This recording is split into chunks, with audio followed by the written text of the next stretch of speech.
Hi everybody, welcome to 5 Minute Monday. Today we're going to talk about mixing yourself in real time. What does that mean? As a drummer, I'm playing 10 different instruments here, at least. Hat's an instrument, snare's an instrument, kick, toms. Each one of these is a different instrument. And when I'm out doing Reba dates, I get a chance to see a lot of other drummers come through, some really amazing talent, and I learn a lot from watching other players. One thing that I get to do is sit and analyze a lot of other drummers, and one of the things that I try to be cognizant of when I'm playing is mixing myself in real time. And what does that mean? I had an epiphany a while back. I was working at, this actually happened twice. I was working at Ocean Way one day and Starstruck another day.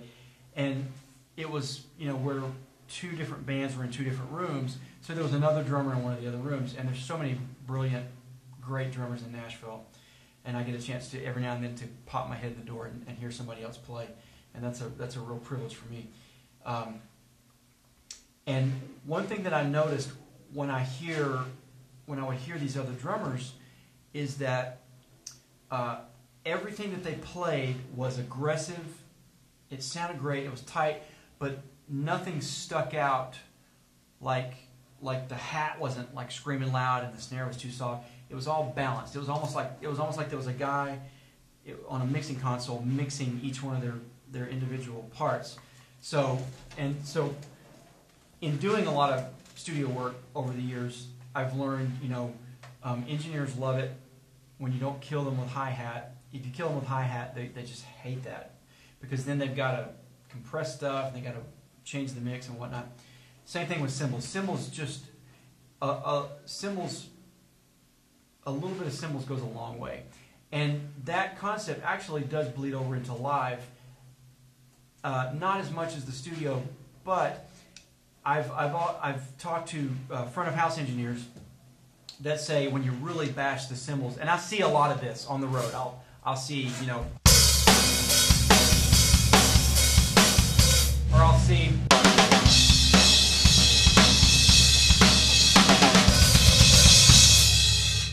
which is fun to play, and trust me, I love to do that, and I still do that, but the sound that comes out of the speakers, and also the sound that gets recorded, if I do this,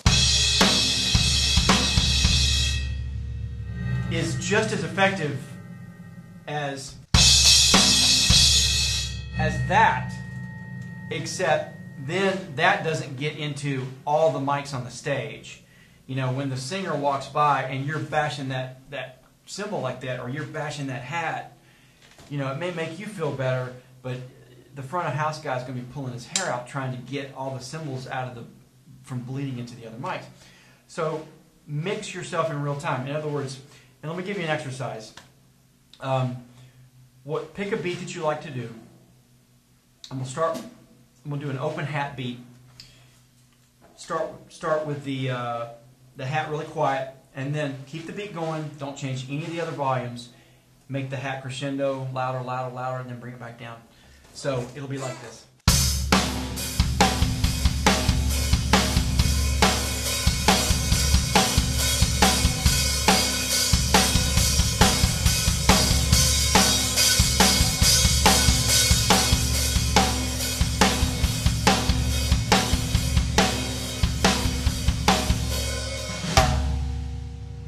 Practice that on the hat, practice it on the cymbals, and make sure when you're playing a pocket, it's almost like, and I heard Dave Weckl say this, it's almost like you want to step outside of yourself, like it's an out-of-body experience, and listen to yourself. Don't listen to what's in here, listen to what's coming out of the drums. And a lot of times when you do that, you hear it more starkly, and you hear the warts, as opposed to the perfect beat that you're hearing in your head. So check that out. Practice mixing yourself in real time.